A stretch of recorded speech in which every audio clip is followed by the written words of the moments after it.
C4 কেমিস্ট্রির আরেকটি নতুন ক্লাসে তোমাদের স্বাগত জানাচ্ছি। আজকে আমাদের আলোচনার বিষয় হলো রাসায়নিক বিক্রিয়া।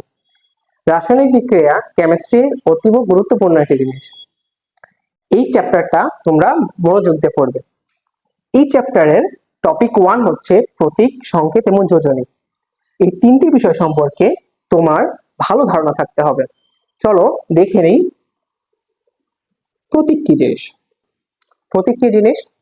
প্রতীক হলো মৌলের ইংলিশ, ল্যাটিন কিংবা অ্যারাবিক নামের সংক্ষিপ্ত রূপ। আবার বলছি, প্রতীক হলো মৌলের ইংলিশ, ল্যাটিন কিংবা অ্যারাবিক নামের সংক্ষিপ্ত রূপ। এখন দেখে নিই, এই ধরো হাইড্রোজেন। হাইড্রোজেনকে H দ্বারা প্রকাশ করা হয়, অক্সিজেনকে O দ্বারা, সালফারকে H দ্বারা, কার্বনকে C দ্বারা, ক্যালসিয়ামকে Ca দ্বারা, copper Cu, zinc Zn, caesium Cs। Caesium হচ্ছে একটা ধাতু। লোহা Fe, boron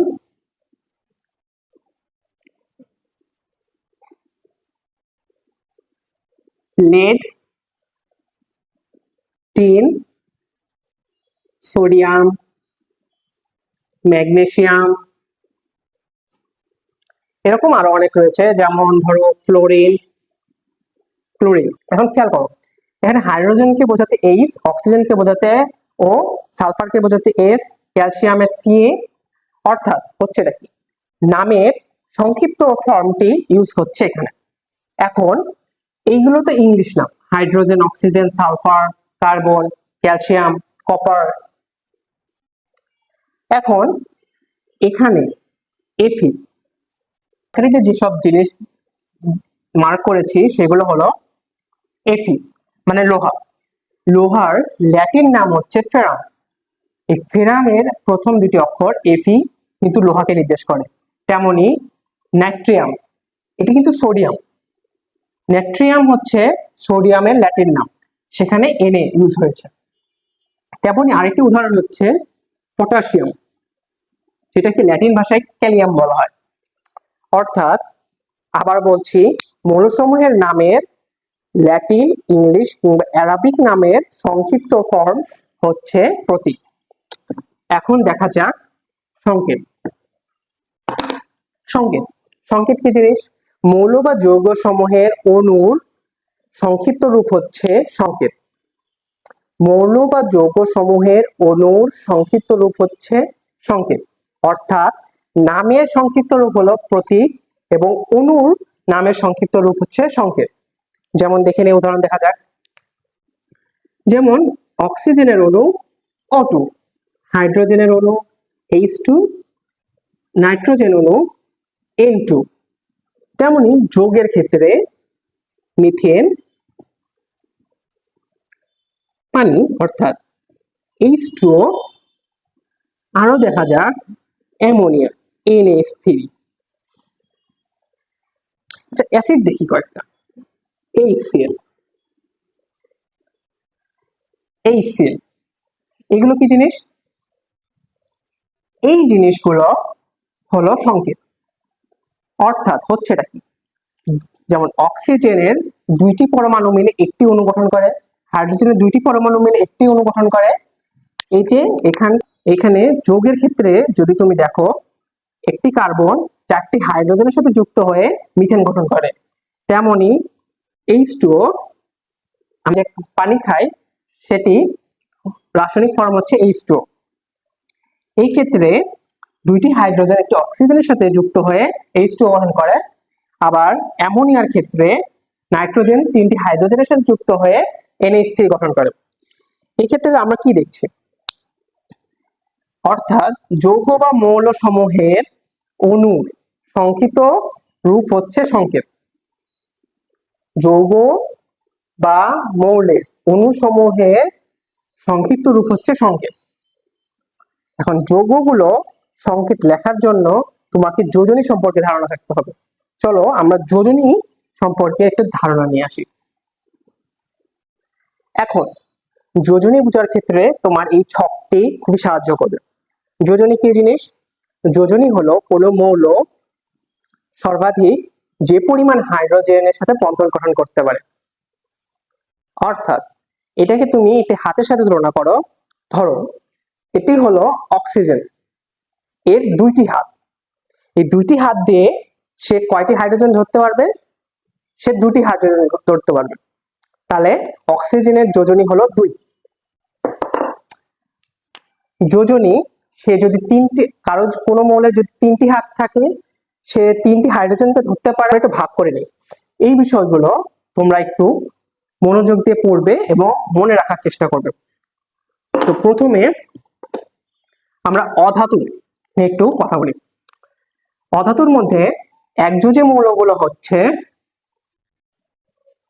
chlorine, hydrogen, fluorine, iodine. কি হলো? এগুলো হচ্ছে একযোজী মৌল, এদের যোজনী 1। অনুরূপে অধাতুগুলোর মধ্যে অক্সিজেন, কার্বন, সালফার এগুলো যোজনী 2।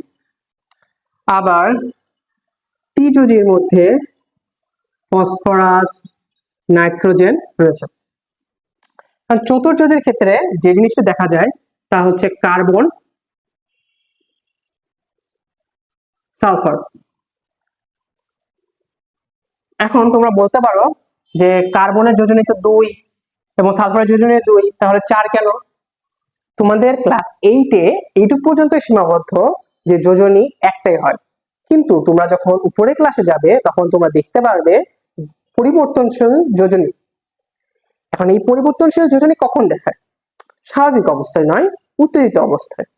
যখন উত্তেজিত করা হয় তখন এর পারমাণবিক গঠনে কিছু ভিন্নতা দেখা দেয়, তখন এটি ভিন্ন যোজনীয় প্রদর্শন করে। ধাতুর ক্ষেত্রে একযোজী মৌলগুলো হচ্ছে সোডিয়াম, সিজিয়াম, পটাশিয়াম, আর কি, আর ধরো হচ্ছে সিলভার। আচ্ছা, তোমরা যে সিলভার জানো না, সিলভারের নামটা কিন্তু ল্যাটিন নাম থেকে না, এটি কিন্তু আর্জেন্টাম। আর্জেন্টামের এজি থেকে হচ্ছে সিলভারের প্রতীক। এখন আমরা একটু দ্বিযোজী গুলো দেখি। দ্বিযোজী হচ্ছে ম্যাগনেসিয়াম, ক্যালসিয়াম, কপার, ফেরাম। ফেরাম মানে আয়রন। ঠিক আছে। তিনযোজী ধাতুগুলোর মধ্যে দেখা যায় অ্যালুমিনিয়াম, আয়রন, এফি। ঠিক আছে। আবার গোল্ড। আচ্ছা, গোল্ড, গোল্ড কিন্তু অরাম। গোল্ডের ল্যাটিন নাম কি? Aurum, aurum. সেই ল্যাটিন নামের এইউ থেকে গোল্ডের প্রতীক এসেছে। আর চতুর্যোজীর মধ্যে টিন এবং প্লাম্বাম মানে হচ্ছে লেড, এই যেটা। এখন যৌগমূলকের ক্ষেত্রে দেখা যায়, হ্যাঁ, কোন যৌগের উত্তেজিত পরমাণু যদি স্বাধীনভাবে একটি পরমাণুর ন্যায় বিক্রিয়া অংশ নেয় সেগুলো হচ্ছে যৌগমূলক। কি হচ্ছে আরেকবার একটু দেখে। প্রথমে আমরা NH3 দেখি। এটি কি স্বাভাবিক অবস্থায়? স্বাভাবিক অবস্থায় এটি হচ্ছে অ্যামোনিয়া। একে যদি উত্তেজিত করা হয় তাহলে এটি অ্যামোনিয়াম আয়ন গঠন করে। এই অ্যামোনিয়াম আয়ন কিন্তু স্বাধীনভাবে থাকতে পারে না, এটি একটি পরমাণুর মতো থাকে। এই পরমাণু আরেকটি পরমাণুর সাথে যুক্ত হয়ে যৌগ গঠন, নতুন যৌগ গঠন করে, যেমন অ্যামোনিয়াম ক্লোরাইড। যেমন অ্যামোনিয়াম ক্লোরাইড। অর্থাৎ এখানে এটাকে ভাগ করলে তুমি পাবা NH4 প্লাস এবং Cl মাইনাস। কি পাচ্ছ? NH4 প্লাস এবং Cl মাইনাস। অর্থাৎ এটি একটি আলাদা পরমাণু, আলাদা পরমাণু হিসেবে কাজ করছে। এটি হচ্ছে যৌগমূলক। এই যৌগমূলকেরও যোজনী রয়েছে। আচ্ছা, যৌগমূলকের যোজনীগুলো যদি দেখি, একযোজী হচ্ছে অ্যামোনিয়াম আয়ন, হাইড্রক্সিল আয়ন। এই হাইড্রক্সিল আয়নটা কোথা থেকে এসেছে? হাইড্রক্সিল আয়নটা এসেছে পানি থেকে। এই পানি থেকে যদি আমরা একটি হাইড্রোজেন অপসারণ করি তাহলে আমরা হাইড্রক্সিল আয়ন পেয়ে যাই। ঠিক আছে, আমরা এটা পেয়ে যাই। কার্বনেট, সালফাইড, সালফেট,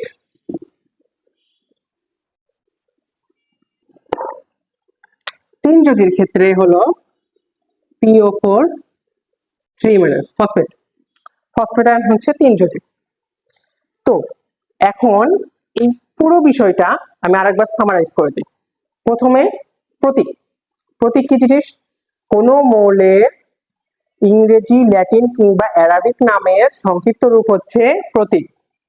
ঠিক আছে, তারপরে সংকেত। সংকেত কি জিনিস? সংকেত হলো কোনো মৌল বা যৌগের অণুর সংক্ষিপ্ত রূপ হচ্ছে সংকেত। তারপরে যোজনী। যোজনী কি জিনিস? কোনো মৌল যে পরিমাণ হাইড্রোজেন এর সাথে বন্ধন গঠন করতে পারে বা তাকে প্রতিস্থাপন করতে পারে তা হলো যোজনী। যেমন ক্লোরিন একটি হাইড্রোজেনের সাথে বন্ধন গঠন করে HCl গঠন করতে পারে, তাই এটি একযোজী। এটাকে হাতের সাথে তুলনা করলে তোমাদের সবচেয়ে বেশি সুবিধা হবে। মানে বন্ধন গঠনের ক্ষেত্রে এর যে কয়টি হাত সে কয়টি তো ধরবে, তাই না? তেমনি অক্সিজেনের যোজনী 2, ফসফেটের যোজনী, ফসফরাসের যোজনী 3। তেমনি আমরা এখানে একটি ছক দেখলাম যেখানে অধাতু, ধাতু এবং যৌগমূলকের আলাদা করে এদের যোজনী কত কত সেটি দেখা হয়েছে। তোমরা এই ছকটি ভালোভাবে প্র্যাকটিস করবে। তোমাদের বইয়েও একটি ছক রয়েছে এবং সেই ছকটি ভালোভাবে দেখবে, কারণ এই যোজনী তোমাদের পরবর্তীতে যৌগ গঠনের কালে সবচেয়ে বেশি লাগবে। তাই তোমরা এই টপিকটি বারবার একটু ভালো মতো পড়বে। খুবই ছোট টপিক, কিন্তু একটু বোঝার জন্য। তো এই ছিল আজকের টপিক 1। দেখা হচ্ছে নেক্সট টপিকে।